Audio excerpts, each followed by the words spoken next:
diantaranya adalah sudah ada bersama kita. Ia adalah presiden. Dia adalah presiden Partai Keadilan Sejahtera, Mas Anies Mata. Udah deg-degan aja dibilang presiden. Apa kabar, Mas? Alhamdulillah. Bangga. Silakan. Kalau misalnya sekarang sudah akhirnya datang juga ya, ini tahun politik ini. Dari tahun 2013 kita sudah, ini 2014 pasti akan menjadi panas, menjadi hangat gitu. Sudah terasa belum sih? Dari Satu kapan? tahun ini saya kira ini tahun politik yang sangat panas ya. Mei, saya kira Januari ya, Januari kesini itu terasa sekali itu ya. Kalau saya boleh kasih istilah gitu ya, dari suasana jiwa kita secara keseluruhan. Gitu. Tahun ini orang-orang politik paling banyak kena musibah. Setelah itu kita masuk dalam persaingan dan saya rasa public mood ya, itu tidak terlalu bagus. Itu. Maksudnya dalam arti ini public mood tidak terlalu bagus, apa spesifiknya? Nah, itu yang kelihatan hasilnya dalam perolehan partai-partai politik, rata semua. Oh, oke. Bisa dibilang rata semua atau khusus PKS agak enggak rata gitu? Ada di sisi PKS salah satu yang kena dampak juga. Tapi kalau kita lihat ini untuk pertama kali dalam sejarah reformasi tidak ada satu partai yang bisa punya capres sendiri. Ah iya itu betul. Karena semua harus bergabung, harus bersama-sama ya. Dan akhirnya PKS memutuskan ke salah satu capres-cawapres. Nanti kita bahas soal ini. Karena kita akan melihat dulu profil Anies Mata berikut ini. Namanya Muhammad Anies Mata. Ia salah satu politisi muda Partai Keadilan Sejahtera atau PKS. Sepak terjang Anies di ranah politik negeri ini bermula saat menjadi Sekretaris Jenderal atau Sekjen Partai Keadilan di tahun 1998. Bahkan saat Partai Keadilan berganti menjadi Partai Keadilan Sejahtera, posisi Sekjen Partai masih di genggaman Anies hingga awal tahun 2013. Saat Presiden PKS Lutfi Hasan Ishak tersandung kasus suap impor daging sapi Februari 2013, Anies pun didapuk menjadi presiden partai yang kelima oleh Majelis Syuro PKS. Suami Anawai Rianti Mansur ini juga moncer di Senayan. Menjadi anggota Dewan Perwakilan Rakyat periode 2004-2009 dan di periode keduanya ia menjabat Wakil Ketua DPR periode 2009-2014 dan mundur Februari 2013 saat menjadi Presiden PKS. Sebelum menjadi aktivis politik, pria kelahiran Bone, Sulawesi Selatan pada tanggal 7 Desember 1968 ini sudah dikenal sebagai aktivis masjid. Mantan anggota Majelis Hikmah PP Muhammadiyah ini dikenal kutu buku dan aktif menulis. Dosen agama Islam FEUI Program Extension 1996 sampai 1998 ini meraih gelar S1 di bidang Syariah Islam dari LIPIA pada tahun 1992. Ia juga pernah mengikuti pendidikan di Lemhanas pada tahun 2001. Sudah lengkap profilnya? Belum, karena kita belum melihat masa kecil ya. Nanti Mas Anies mau dibongkar masa kecilnya di mana dan lain-lain. Sedikit-sedikit boleh lah. Maksudnya sedikit-sedikit jangan semuanya begitu. Oke, tadi Mas Anies mengatakan bahwa ya ada perolehan partai yang ya mungkin tidak merata begitu ya. Bahkan ada beberapa di antaranya yang mengatakan tahun ini PKS agak menurun gitu dibandingkan dengan 2009, betul nggak? Kalau kita membandingkan dengan perolehan 2009, kursinya turun, suaranya naik. Mana yang lebih baik, kursi turun atau suara naik? Kursi dong mestinya yang naik. Harusnya kursi. Ya. Okay. Tapi kalau kita membandingkan dengan partai yang sedang mendapatkan musibah, saya kira kemampuan kami alhamdulillah mempertahankan eksistensi di tengah badai selama 1 tahun ini, menurut saya itu ini adalah prestasi yang luar biasa. Baik, Mas Anies, kita lihat ada beberapa artikel yang ingin kami perhatikan ke Anda. Terlalu banyak artikel mengenai Anies Mata, tapi kita pilihkanlah beberapa di antaranya. Mari kita lihat yang pertama. Ini masih seputar yang kita bicarakan tadi ya. Menyusut PKS cuma dapat 40 kursi DPR. Ini artinya menurunnya lumayan banyak ya. 17? 17 kursi. Ini badai atau tidak untuk PKS? Seharusnya kalau kita mengikuti survei-survei sebelumnya, kan PKS sudah check out dari politik. Oh. Iya kan? Jadi yang ini dikatakan prestasi betul ya, dapat 40. Masih lebih bagus itu ya. Oke. Jadi Masih itu lebih bagus, jawabannya. gitu. Sebetulnya target kemarin ketika pileg maunya dapat berapa kursi sih? Di perhitungan kita memang itu ada 3 situasi ya. Yang pertama kita sudah menghitung bahwa dalam keadaan paling buruk ini angka yang kita dapat 40, ini sesuai dengan survei kita. Di angka moderatnya kira-kira di kisaran 53 sampai 62. Kisaran moderatnya. Tapi seharusnya kita mendapatkan di angka moderat ini kemarin. Tapi saya kira semua kan kita tahu bahwa isu belanja suara setelah setelah pencoblosan itu luar biasa besarnya, dan ini yang merubah saya kira peta. Tapi saya tidak mau berapologi dengan itu ya. Saya ingin mengatakan bahwa dibanding partai-partai yang mendapatkan musibah, saya kira damage control, cara kami mengontrol badai relatif jauh lebih baik. Soal badai ya, soal musibah, dan ini sebagai presiden partai pasti Anda mengetahui penyebabnya apa gitu. Apakah karena di luar itu ada belanja kursi atau apa segala macam, atau mungkin karena artikel ini. Mari kita melihat. Mungkinkah alasannya adalah yang ini? Boleh saya bacakannya. Suara PKS merosot karena isu korupsi dan poligami. Kalau isu korupsi iya. Kalau isu poligami tidak ada dalam survei kami. Tidak masuk atau tidak dimasukkan di dalam survei? Tidak ada, karena kami sudah melakukan survei sejak bulan April tahun 2013. Surveinya kita lakukan secara langsung dan juga survei ke sosial media. Ada poin mengenai poligami yang dimasukkan? PKS, Women and Corruption. Hasilnya isu negatif cuma berasal dari isu korupsi, tetapi kalau isu poligami itu tidak negatif. Justru di dalam masyarakat Indonesia, perceraian itu lebih buruk dari poligami. Serius? Wow. Kenapa harus merasa ada survei khusus soal poligami gitu? Karena saya ingin membuktikan apakah isu ini yang selama ini digembar-gemborkan punya efek atau tidak. Kenyataannya tidak. Merasa khawatir dengan ini? Ada berefek? Tidak begitu? juga, saya tidak khawatir itu loh. Saya tidak khawatir. Tapi saya coba berpikir bahwa ini perlu diteliti secara ilmiah. Itu saja itu loh. Apakah karena partai ini juga lekat dengan image poligaminya? Saya kira sekarang bukan partai ini saja yang lekat dengan isu poligami ya. Tapi saya ingin mencatat dalam perspektif masyarakat. Mana yang buruk dalam perspektif mereka itu loh. Itu bercerai atau poligami? Ternyata bercerai. Bercerai. Ada angkanya? Iya, berapa dan berapa? Enggak, ini tidak kuantitatif ya yang ini. Itu bercerai itu lebih negatif.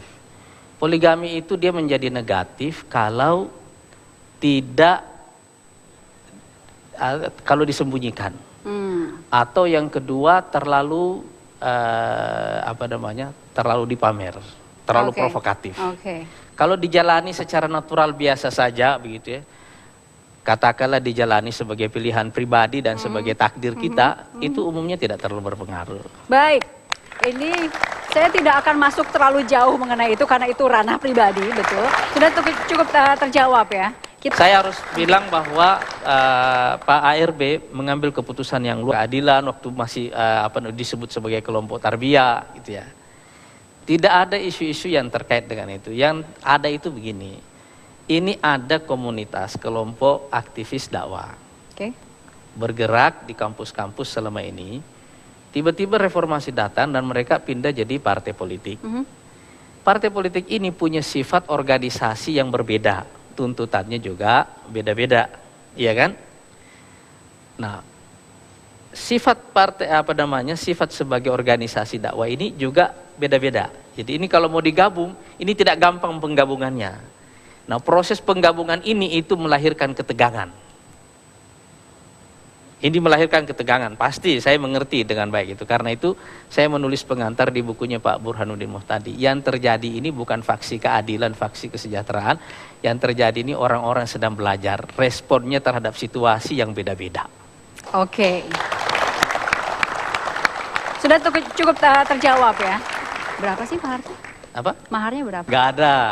Nggak ada. Saya kira dalam politik kita lebih banyak mendengarkan rumors ketimbang melihat fakta. Itu saya kira lebih banyak gitu ya.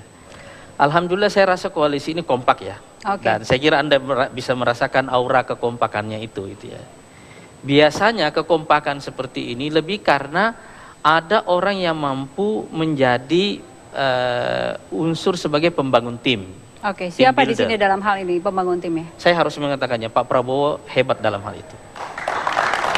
Ini bukan karena Anda koalisi di dalam Pak Prabowo dan Pak Prabowo jadi presiden gitu, terus Jadi muji-muji begini, Pak Prabowo gitu. sejak kita mulai bergabung di dalam koalisi ini dan beliau kita interaksi kita mulai banyak, terasa bahwa kemampuan beliau membangun tim itu memang kuat. Artinya kalau sekarang kita bisa mengerti kalau anak-anak buahnya dulu di Kopassus itu cinta benar dengan beliau, saya kira memang ada alasannya karena kemampuan dia membangun tim itu bagus. Gitu loh.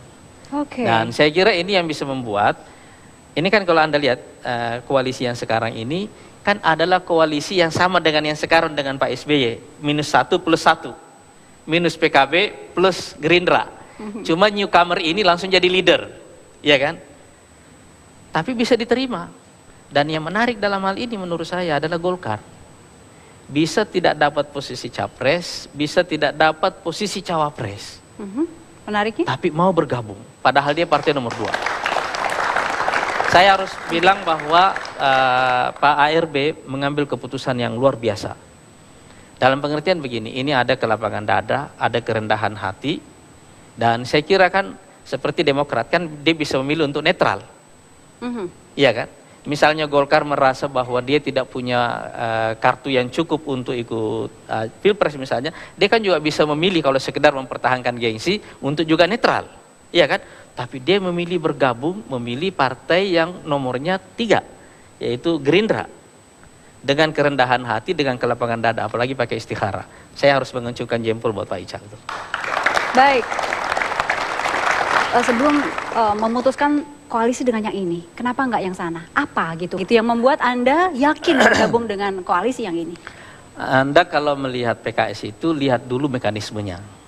Mekanisme pengambilan keputusan politiknya.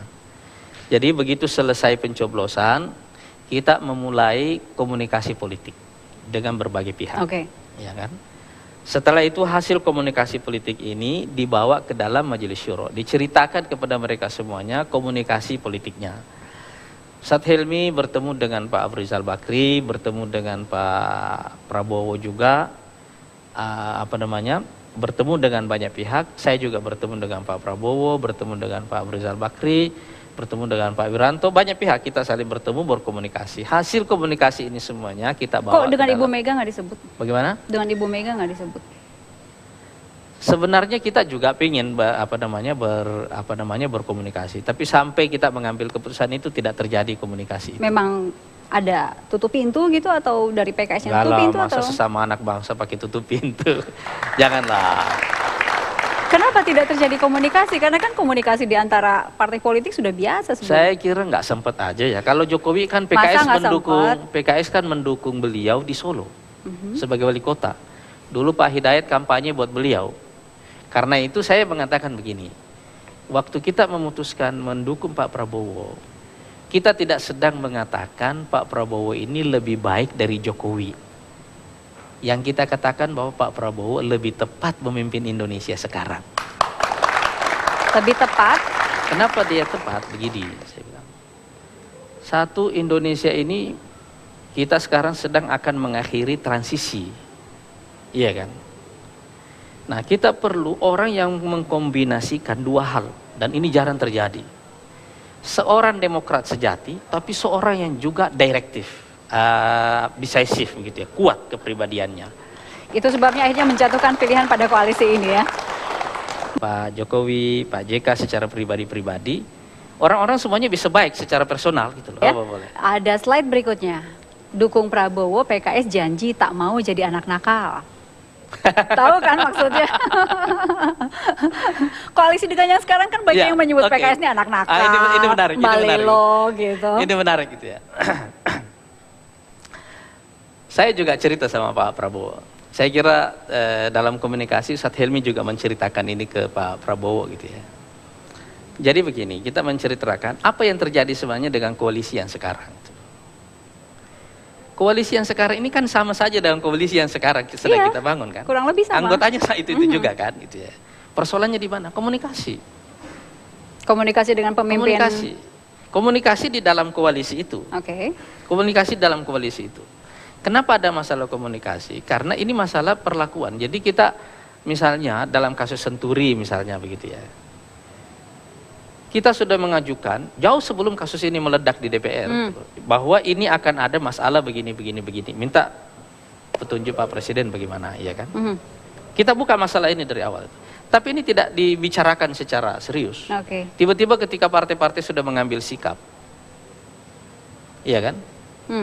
Baru di ujung mau dipotong, kan nggak mungkin kita kan kita punya pertanggungjawaban kepada publik, ya kan?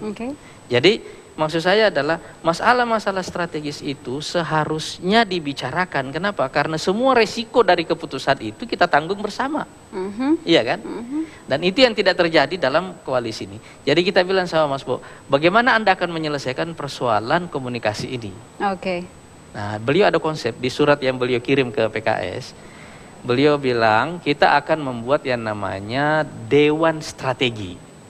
Kalau istilah beliau di suratnya ya. Dewan Strategi ini terdiri dari para pimpinan partai koalisi. Disinilah semua nanti di Dewan Strategi ini semua keputusan strategis itu kita putuskan.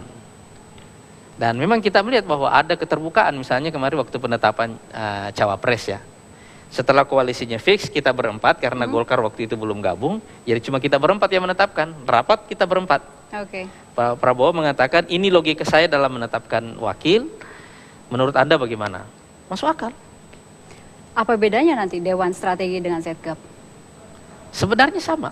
Terus kenapa di Dewan Strategi Anda bisa janji tidak akan menjadi anak nakal? Jadi begini, bedanya adalah kita merasa bahwa ada komitmen yang tulus dari Pak Prabowo untuk benar-benar berkomunikasi secara terbuka. Dan kita juga merasakan. Yang sekarang tidak tulus berkomunikasi. Saya tidak mau mengatakan begitu. Oke, kita lanjut ya. Tadi kan Pak Prabowo sudah diulas tuh. Kalau wakilnya? Bagaimana? Wakilnya gimana? Saya kira sama kan. Secara personal sebenarnya saya sendiri kan sudah mengenal Pak Hatta sudah lama ya, karena kita kan sama-sama di fraksi reformasi lama ya. Jadi pertemanan itu sudah terbangun dengan Pak Hatta, sudah lama kalau itu sih. Kita tidak punya kendala dengan beliau, dengan apa namanya partai koalisi yang lain, dengan Pak ARB juga saya sendiri secara pribadi dekat gitu ya. Saya merasa begini, di dalam koalisi yang sekarang ini ada unsur kesetaraan dan apa namanya, pertemanan yang bagus itu. Kalau sudah berteman, sudah setara, melangkahnya enak begitu. Lebih ya. enak. Baik, Mas Anies. Itu yang saya maksud. Tim buildingnya bagus, jalan bagus itu. Sekarang masih kita bahas satu-satu ya. Tadi Presiden, Capres ya, Wapresnya udah begitu ya. Nah sekarang yang sosok Pak Jokowi, Pak JK belum dibahas oleh Mas Anies. Mau bahas Pak Jokowi dulu, sosoknya bagaimana? Saya kira ini fenomena ya, bahwa dalam era transisi politik kita ini, sumber kepemimpinan nasional itu akhirnya berasal dari dua sumber. Satu dari partai politik, dalam pengertian orang yang jadi pimpinan partai ini. Satu lagi dari kepemimpinan daerah. Iya kan? Fenomena orang dari pemimpin daerah, dari bupati atau wali kota naik jadi gubernur, terus nanti masuk jadi menteri atau jadi presiden, atau lompat misalnya. Ini kan mulai jadi fenomena sekarang ini, dan saya kira kita perlu mengacungkan jempol untuk perjalanan karir buat Pak Jokowi yang luar biasa dalam waktu cepat begitu ya, bisa naik seperti itu gitu ya. Saya sendiri juga tidak membayangkan bahwa beban psikologis orang yang menjalani karir secepat seperti ini akan seperti apa begitu ya. Tetapi ini sebagai fenomena politik harus kita lihat secara objektif ya, bahwa beliau fenomenal. Dia bisa menang di Jakarta dari seorang wali kota di Solo, itu satu fenomena itu. Pak JK? Kalau Pak JK ini senior kami di Sulawesi Selatan, iya kan? beliau punya pengalaman sebagai apa namanya wakil presiden, gitu ya. Tapi kalau apa namanya dalam kita tidak menyaksikan bahwa pengalaman beliau dulu sebagai Menko Kesra, kemudian sebagai wakil presiden, kita tidak menyaksikan dari apa namanya dari sisi itu, gitu ya. Tapi kalau apa namanya menurut saya kan ini dua pasangan yang belum kita lihat ini kombinasinya. Jadi begitu Anda menilai orang secara pribadi-pribadi, Pak Jokowi, Pak JK secara pribadi-pribadi, orang-orang semuanya bisa baik secara personal gitu loh. Tapi begitu dia di-merge sebagai sebuah tim, kita belum tahu akan seperti apa, akan seperti apa situasinya itu. Kenapa Anda meragukan pasangan ini? Bagaimana? Meragukan pasangan ini bisa langgeng gitu? Seperti dalam keluarga ya, menurut Mbak Indi nih, nanya boleh kan? Ya boleh. Jika dalam satu keluarga itu ada istri yang lebih dominan dari suami, menurut Anda keluarga ini seperti apa? Saya tadi boleh nggak jawab kan? Saya boleh nggak jawab juga dong. Baik, ini acara 1 jam lebih dekat ya. Artinya sosok yang ini kita belum bongkar nih. Masa kecilnya di mana, sekolahnya, SMA-nya. Dulu banyak main di mana gitu, ketemu sama istri di mana. Penting ini. Kami kembali saat lagi di segmen berikutnya. Di segmen ini ada beberapa yang akan kami tampilkan. Bentuknya adalah gambar. Dari gambar ini Mas Anies bisa cerita tentang apa yang diingat dari gambar itu. Coba Ya? kita lihat. Oke, yang pertama. Nah, ada apa dengan Bang Haji Roma ini? Jadi tadi malam saya habis olahraga, makan malam, saya pikir saya mau tidur cepat karena berangkatnya subuh ya. Cuma nggak bisa tidur. Jadi saya buka-buka iPad ini, orang-orang yang saya kagumi, para pemusik ini. Saya mengagumi 3 orang terus terang itu. Satu. Salah satunya Rhoma Irama. Wow. Boleh disebut nggak yang 2 lagi nih? Yang kedua Ebit. Oke. Yang ketiga Iwan Fals. Ada persamaan kenapa ketiganya jadi favorit? 3 orang ini punya kesamaan karena mereka sama-sama autentik, asli. Oke. Musiknya asli, suaranya asli, syairnya juga asli. Khusus untuk yang ini nih, Mas Anies. Kalau yang ini, jadi begini. Kan orang kampung kita dulu janjinya dangdut kan. Saya dari kampung dulu, jadi orang semua sukanya dangdut. Dan yang paling disukai itu Rhoma Irama. Dan ada satu yang paling disukai dari lagu Rhoma Irama.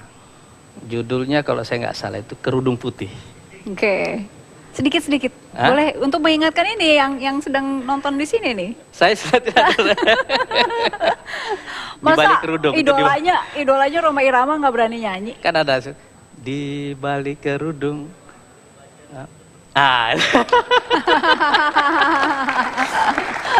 Kenapa lagu itu asyik gitu ya? Jadi kita itu tinggal di pesantren, di asrama laki bisa dengan asrama perempuan. Dan saya sekolah seluruhnya misa, SMP, SMA misa, waktu kuliah juga begitu, gak ada perempuannya. Ini mungkin karena itu juga audiensnya semuanya laki-laki pula hari ini. Jadi misa gitu. Nah kalau kita mau ke rumah kiai, itu kiai selalu ada di tempatnya putri untuk keamanan gitu ya. Jadi kita biasanya kalau ada urusan sama kiai pesantren kita ke sana. Itu kesempatan yang luar biasa gitu.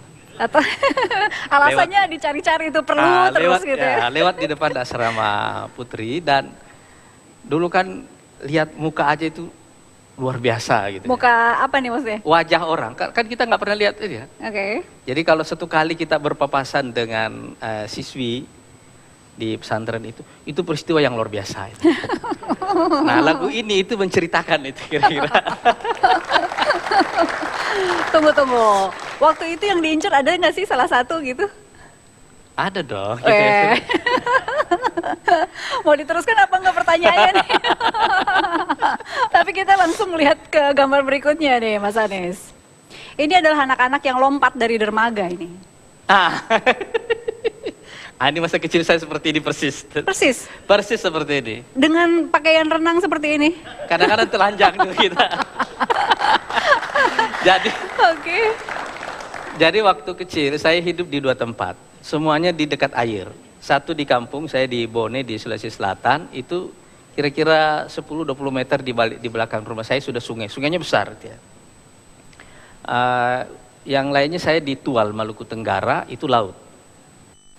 Nah jadi di kampung saya itu pagi kita pergi sekolah SD, siang sampai asar itu di masjid kita mengaji. Nanti sore seluruh orang kampung turun ke sungai mandi. Itulah hiburan kita di kampung itu. Gitu. Anak-anak kecil sampai besar semua. Orang tua semua turun ke situ mandi, itulah. Berenang. Dan nanti biasanya kalau kan di banyak pohon-pohon tinggi ya. Nah saya suka cari pohon yang paling tinggi, lompat turun ke bawah. Terus ditepukin. Nah itu luar biasa peristiwanya kayak gitu. Satu kali saya pernah dikejar. Jadi ada tetangga saya dulu, ini orangnya bersih sekali, halamannya rapi. Saya main bola di halaman rumahnya dengan teman-teman. Dia marah besar dengan kita itu. Akhirnya kita dikejar. Tapi yang dikejar cuma saya, yang lainnya enggak. Jadi saya lari kencang. Udah enggak ada tempat lagi untuk berlindung. Jadi saya lari ke pinggir sungai, udah enggak ada lagi. Dia juga lari terus. Kan saya masih kecil kan. Ini ibu-ibu. Dia lari kencang sekali larinya itu. Saya udah enggak ada jalan, akhirnya saya manjat pohon. Dia juga manjat, saya lompat ke sungai. Dia nggak bisa lompat. Nggak bisa lompat. Selamat dong. Hari itu selamat, besoknya gimana? Nah yang kedua itu di Tual dulu ya. Oke. Di Tual itu kan ada kapal perintis yang suka datang tuh, besar kapal perintis itu ya. Nah biasanya kita suka naik di Anjungan. Cari pokoknya posisi yang paling tinggi di Anjungan situ tuh, lompat turun. Saya nggak tahu bagaimana, saya menyukai ketinggian. Jadi kalau naik di ketinggian sudah mulai ngeri kelihatan, itu asyik buat melompat. Senang aja waktu proses lompatnya. Waktu terasa perut kita kosong waktu lompat dari itu asyik gitu. Ketegangannya itu yang asyik. Itu lagi kecil. Kalau sekarang ditantang begitu masih? Hah? Sekarang ditantang begitu. Yang terbawa dari peristiwa itu ke saya sekarang itu begini.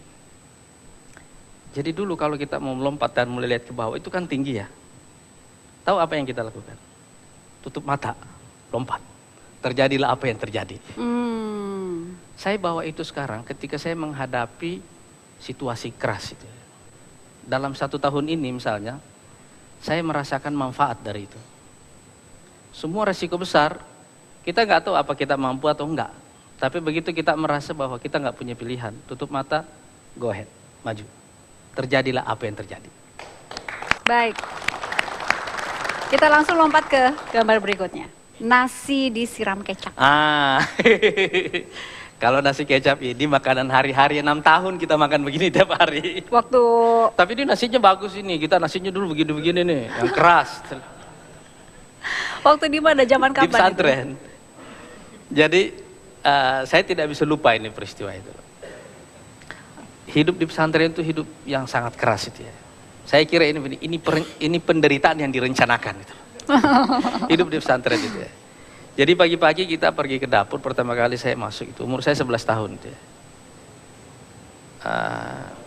Di rumah, kita kan di rumah saya kan. Ibu saya itu tempat orang ngumpul di rumahnya, dari dulu itu ya. Jadi selalu ramai, selalu banyak makanan itu. Tiba-tiba saya masuk pesantren, ya Allah ini makanannya begini gitu kan. Isinya cuma nasi sama kecap kalau pagi, nggak ada tambahannya. Jadi anak-anak itu biasanya kalau pertama kali masuk pesantren itu nangis waktu makan itu. Ini masuknya bagaimana, cara masukinnya bagaimana itu. Berat itu maksudnya. Nah itu guru-gurunya suka kontrol kita di situ. Ada satu guru saya dulu suka datang begitu dia lihat kita susah-susah makan, dia bilang, "Hei, ingat ini nanti akan membuat kalian jadi orang besar. Ini penderitaan yang disengaja. Jadi ini akan membuat kalian menjadi besar." Jadi waktu saya masuk tahun 80, 6 tahun kemudian dari 58 muridnya, hanya 5 yang bertahan. Sisanya itu keluar selama di jalan, nggak kuat. Hidupnya terlalu berat. Tapi saya rasa itu yang membuat kita jadi tahan memikul beban. Apa yang membuat Mas Anies tampak lebih emosional dari segmen-segmen sebelumnya ini, melihat nasi kecap langsung? 6 tahun soalnya. 6 years. 6 tahun. Itu bukan waktu yang pendek. 6 tahun saya makan nasi seperti itu. Jadi sekarang, dan terutama kita di politik ya, sob, ini di politik ini yang bikin ini rumit, karena di satu sisi kita harus mengejar kursi itu, tapi di sisi lain kita tidak boleh menganggapnya penting. Jadi karena itu kita mesti ada jarak yang jauh secara jiwa, secara kejiwaan, secara kebatinan dengan posisi ini.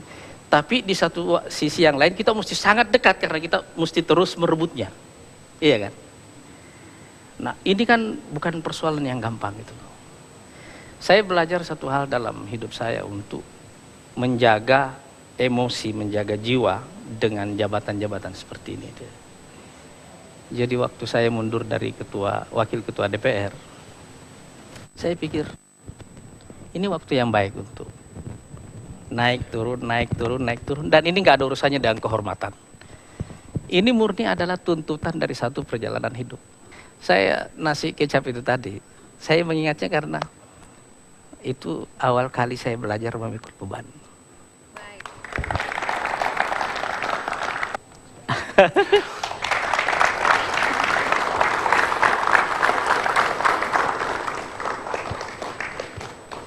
Kepribadian saya. Dari beliau saya belajar kedisiplinan, keberanian.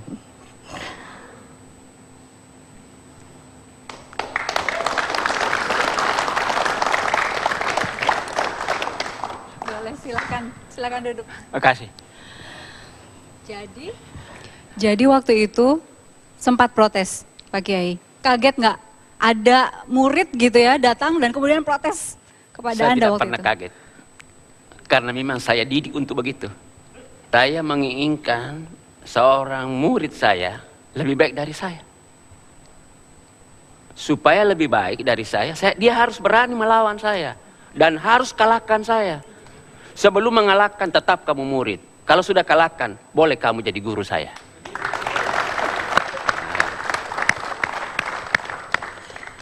Waktu itu kenapa sampai harus ada semacam instruksi begitu? Harus IPA.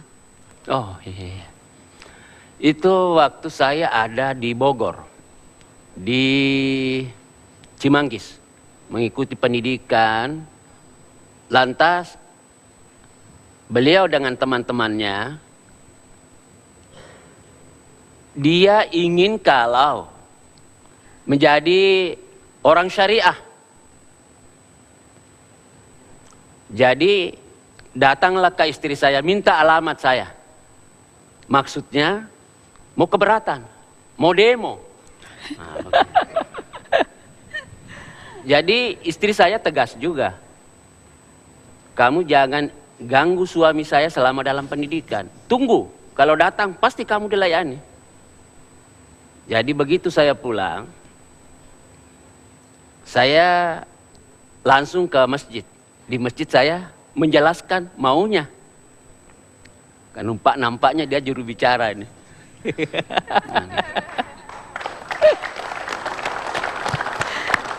Saya sudah tahu itu, apa maunya. Maka saya coba menjelaskan. Al-Quran yang kamu telah pelajari dan kamu tahu itu, seharusnya diimplementasikan di dalam kehidupan. Al-Quran yang begitu 6.236 ayat bukan semuanya syariah. Justru di dalamnya banyak IPA. Kita lihat Iqra, Bismi rabbikal khalaq. Disuruh membaca alam. Kalau Allah menyuruh membaca alladzi khalaq yang telah diciptakannya, berarti inilah dia ini. Batu, pasir, semak, dan seterusnya. Artinya belajar IPA. Belajar IPA. Kamu mau mendalami Al-Quran, mau menerapkan Al-Quran, tidak cukup dengan belajar tentang syariah yang kau maksudkan itu. Dan anak yang protes ini bisa mengerti. Cepat sekali dia mengerti. Sehingga tidak ada keberatan lagi setelah saya bicara begitu. Mengatakan siap untuk menjadi santri IPA. Iya. Pak Kiai, soal nasi kecap itu kenapa setiap pagi harus dikasih? 6 tahun, Pak Kiai. Iya. Itu kecap dengan ikan teri. Orang pesantren di Gombara katakan paku dan oli. Nah, itu istilahnya. Tapi waktu itu mengatakan kepada murid-murid untuk menghibur mereka, dikatakan bahwa nasi kecap ini akan membuat kalian semua menjadi orang gitu. Allahu Akbar. Itu selalu saya motivasi kepada mereka. Nah, kecap ini apa sesungguhnya? Jangan lihat kecapnya hitam, coklat begitu. Itu ada bahan bakunya. Bahan bakunya itu punya nilai gizi yang tinggi. Ikan teri tinggi karena tulangnya. Dimakan dengan tulangnya sekalian. Kalau ini kamu makan dengan keyakinan insya Allah memang kemampuan cuma itu, maka saya berikan yang seperti itu. Tapi insya Allah ini tidak mengurangi nilai gizi pada kamu. Pak Kiai, ini saya panggilnya Mas Anies nih. Tadi tuh bicara bersegmen-segmen semangat gitu. Pak Kiai hadir langsung, kenapa nih? Kalau dibilang mengkerap juga enggak gitu. Tapi memang sosok Pak Kiai ini. Jadi beliau ini pendidik. Dalam makna pendidik yang sesungguhnya itu. Dia tidak mentransfer ilmu. Beliau hanya mengajar saya khot kalau dalam kaligrafi Arab. Dia nggak mengajar mata pelajaran yang lain. Tapi beliau mendidik kita secara keseluruhan. Dan kalau tadi Anda mendengarkan penjelasannya ya, ini yang salah satu yang membuat saya dari dulu itu punya pikiran terbuka, mindset saya selalu terbuka dari dulu. Menyenangi hal-hal yang baru, karena di pesantren juga diajarkan begitu. Tetapi memang yang membuat kita kuat, daya tahan kita kuat, karena hidup di pesantren yang sangat keras, itu membuatnya itu kita lalui dengan enteng, karena ada motivator yang membuat kita bisa bertahan, dan beliau motivator yang luar biasa. Baik. Pak Kiai, boleh tahu nggak waktu kecil ini nih, seperti apa anak ini? Itu. Ini nih. Ada ini, lebih tinggi sedikit dari itu. Tidak lebih dari 1,10 meter. Tingginya. Waktu masuk. Berat badannya memang sesuai. Tidak krempeng. Oke, kalau dibandingkan dengan anak-anak seumurannya itu gimana? Dia yang paling kecil. Maka diistilahkan orang Makassar, dattulu. Artinya orang yang kecil. Orang yang kecil dan tidak tumbuh-tumbuh. Kecil tubuhnya, fisiknya, tapi besar ini. Baik. Ya. Pak Kiai, terima kasih.